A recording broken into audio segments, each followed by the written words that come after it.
திருச்சிற்றம்பலம். தென்னாடுடைய சிவனை போற்றி, எந்நாட்டவர்க்கும் இறைவா போற்றி. அனைவருக்கும் வணக்கம். துலா ராசிக்குண்டான ஏப்ரல் மாத பலன்களை பத்தி பார்க்கலாம். துலா ராசிக்கு உங்களை ஆளக்கூடிய கிரகம் எதுன்னு பாத்துட்டீங்கன்னா சுக்கிரன் தான்.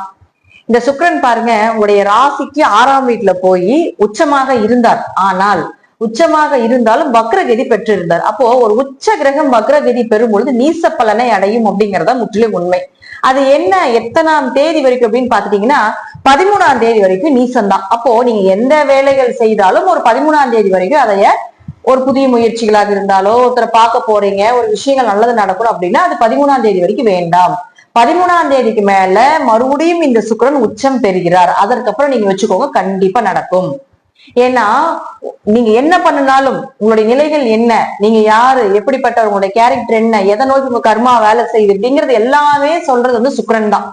அப்ப அந்த சுக்கிரன் வலு இல்லாம இருக்கும்பொழுது எதை செய்தீங்கனாலும் ஒரு நல்ல பெயர் கிடைக்காது, உங்களுக்கு ஒரு மதிப்பு இருக்காது, ஒரு மரியாதை இருக்காது. அப்ப இந்த சுக்கிரன் உச்சமான காலகட்டங்கள்ங்கிறது 13ஆம் தேதிக்கு மேலதான். அப்ப அதற்கு மேல நீங்க செய்யக்கூடிய காரியங்கள் எல்லாமே ஜெயமாகும் அப்படிங்கிறது உண்மை. அப்ப அவரு 8ஆம் அதிபதி ஆகிறார் இல்லையா. பொதுவா குரு பாருங்க 8ல மறையும் பொழுது துளாராசிக்கு தேவையில்லாத கெட்ட பெயர்கள், அவமானங்கள், செய்யாத தப்புக்கு பழி ஏத்துக்க வேண்டியது இதெல்லாமே இருந்திருக்கும். இப்ப குரு அப்படின்னு சொல்லக்கூடிய மே மாசம் உங்களுக்கு 9க்கு வரப்போகிறார். அது வரைக்கும் இந்த சுக்கிரன் இதே இடத்துலதான் இருக்க போகிறார். அப்போ இப்ப மட்டும்தான் வக்ரம். இனி மே வரைக்குமே பாத்துட்டீங்கன்னா உங்களுக்கு இந்த சுக்கிரன் உச்சத்துலதான் இருக்க போகிறார். அப்ப துளாராசியை பொறுத்த வரைக்கும் மறுபடியும் ஒரு நல்ல ஒரு கோல்டன் பீரியட் எப்ப தொடங்க போகுது அப்படின்னு பாத்துட்டீங்கன்னா 13ஆம் தேதிக்கு மேலதான் தொடங்க போகுது.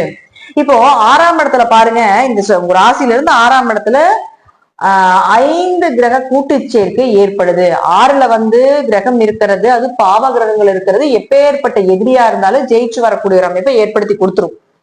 இருப்பினும் இந்த கூட்டு கிரக சேர்க்கை அப்படிங்கிறது கடன், நோய், சின்ன சின்ன ஒரு வம்பு வழக்குகள் இது எல்லாத்தையும் கொடுக்கக்கூடிய ஒரு அமைப்பையும் கொடுத்துரும். தேவையில்லாத பேச்சுக்கள், இது மூலமாக ஒரு அவமானங்கள் இதையும் கொடுத்துரும். ஏன் சொல்றேன்னா இந்த மாதம் மட்டும் 3 கிரகங்கள் நீசமாகறாங்க.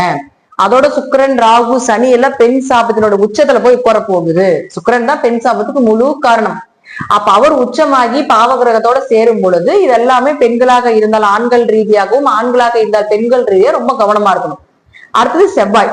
செவ்வாய் யாரு, உங்களுக்கு திருமணம், உங்களுடைய குடும்பம், உங்களுடைய வாக்கு, உங்களுடைய பணம் இதெல்லாம் சொல்றது செவ்வாய் தான். அவரும் நீசமாகிறார்.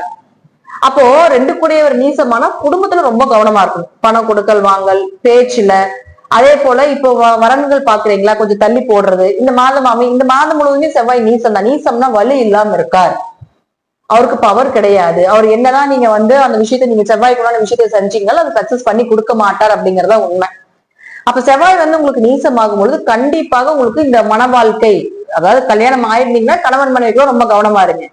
கல்யாணம் ஆகாம இருக்கீங்க, வரன் தேடிக்கிட்டு இருக்கீங்கன்னா இந்த 1 மாசம் கொஞ்சம் அமைதியா இருக்கு. வரன்கள் அமையறதுல கொஞ்சம் தடை தாமதங்களோ ஒரு ஏமாற்றங்களோ இருக்கிறதுக்கு வாய்ப்புகள் உண்டு.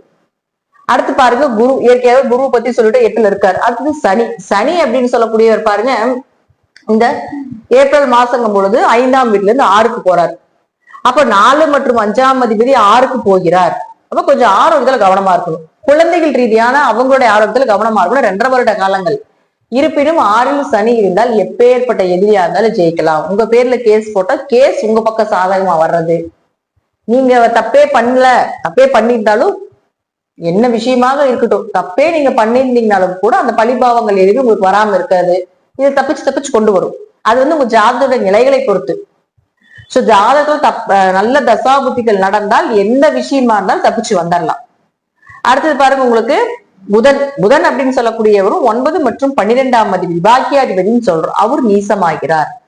இந்த மாதம் முழுவதும் நீசத்துல தான் இருக்காரு. எல்லாத்துக்குமே இப்படித்தான் 3 கிரகங்கள் நீசம் பெருகுது. ஒவ்வொரு ஜாதகத்துக்கு ஒவ்வொரு மாதிரி அமைப்பு. அப்போ இந்த மாதம் 3 கிரக நீசங்கும் போது எந்த விஷயம் செய்யக்கூடாது அப்படிங்கறத மட்டும் தெரிஞ்சுட்டு செய்யாம இருந்தா போதும். அப்ப புதன் யார், உங்களுக்கு பாக்கியாதிபதி. அப்ப அப்பாவுக்கு ஏதாவது உடம்பு சரியில்லாம போறது, உங்க குரு மூலமாக ஒரு கெட்ட பெயர் வர்றது, உயர்கல்வி படிக்கிறத தடை ஏற்படுறது, பயணங்கள் எதுக்கு போறீங்க, எதுக்கு வரீங்க, எதுக்கு பயணம் பண்றீங்க அப்படிங்கறது தெரியாம இருக்கிறது, தேவையில்லாத அலைச்சல், தீர்த்த யாத்திரை போன இடத்துல ஒரு சில ஏதாவது பொருள் தொலைகிறது, குடும்பத்தோட ஒற்றுமையா இருக்கும்போது கொஞ்சம் மனக்கசப்புகள் ஏற்படுறது, இதெல்லாம் இந்த புதன் ஏற்படுத்தி கொடுத்து விடுவார். இந்த மாசம் முழுவதும் புதனும் இங்கதான் இருக்க போறார், செவ்வாயும் இங்கதான் இருக்க போறார். 13ஆம் தேதிக்கு மேல மட்டும் சுக்கிரன் வந்து ஓரளவுக்கு உங்களுக்கு நன்மைகளை கொடுப்பார். அப்ப முழுக்க ஒரு 30%ல இருந்து 40% பாத்துட்டீங்கன்னா துளாராசிக்கு இந்த மாதம் 6 கூட்டு கிரக சேர்க்கை மூலமாக 13ஆம் தேதிக்கு மேல நன்மைகள் நடக்கும். இருப்பினும் கவனமாக இருக்கணும். ஏன்னா பாருங்க, இந்த சேர்க்கையில அவ்வளவு சிறப்பான சேர்க்கை கிடையாது. சூரியன் சனி சேர்க்கை, சூரியன் ராகு சேர்க்கை, சனி ராகு சேர்க்கை, சனி புதன் சேர்க்கை, சூரியனும் சுக்கிரனும் சேர்றது, ராகு சுக்கிரன் சேர்க்கை, இதெல்லாம் அவ்வளவு ஒரு நன்மைகளை கொடுக்காத சேர்க்கையை சேர்ந்து உட்கார்ந்துருக்காங்க. நமக்கு ஓரளவுக்கு பரவாயில்ல, துலா ராசிக்கு ஒரு 6ஆம் இடங்கிறதுனால தப்பிச்சுக்கலாம். இருப்பினும் கொஞ்சம் கவனமாக இருந்து செயல்படுத்த வேண்டும் அப்படிங்கிறது உண்மை. ஏன்னா 12ல வேற கேது இருக்காரு. அதீத ஞானத்தை கொடுத்தாலும் கூட பயணத்தின் மூலமாகவும் கொஞ்சம் மருத்துவ செலவுகளை கொடுப்பார் அப்படிங்கிறது முற்றிலும் உண்மை. துளாராசியை பொறுத்த வரைக்கும் இந்த மாதம் 13ஆம் தேதிக்கு மேல உங்களுடைய நல்ல விஷயங்கள் எல்லாமே தேர்ந்தெடுத்து செய்யுங்க. கொஞ்சம் பொறுமையா செய்யுங்க. செவ்வாய்க்குண்டான பலனும் புதனுக்குண்டான பலனும் செய்யாமல் இருப்பது நல்லது. மற்ற விஷயங்கள் எல்லாமே ஓரளவுக்கு உங்களுக்கு நன்மைகளை கொடுக்கக்கூடிய ஒரு அமைப்புல தான் இருக்கு. இந்த மாதம் துலா ஓரளவுக்கு நன்மைகளையும் ஓரளவுக்கு ஒரு 30 to 40% தீய பலன்களையும் கொடுக்கும் அப்படிங்கிறதுல மாற்றம் கிடையாது. தசாபுத்தி நல்லா இருக்கிறதுனால, நல்லா இருந்தால் ஜாதகத்துல அதை மீண்டும் உங்களுடைய பழைய நிலைக்கு வருவதற்குண்டான வாய்ப்பையும் ஏற்படுத்தி கொடுக்கும் அப்படிங்கிறத உண்மை. நன்றி. மீண்டும் ஒரு நல்ல பதிவுல சந்திக்கலாம். திருச்சிற்றம்பலம், தில்லையம்பலம், ஸ்ரீ நரசிம்மத்துடைய சரணம்.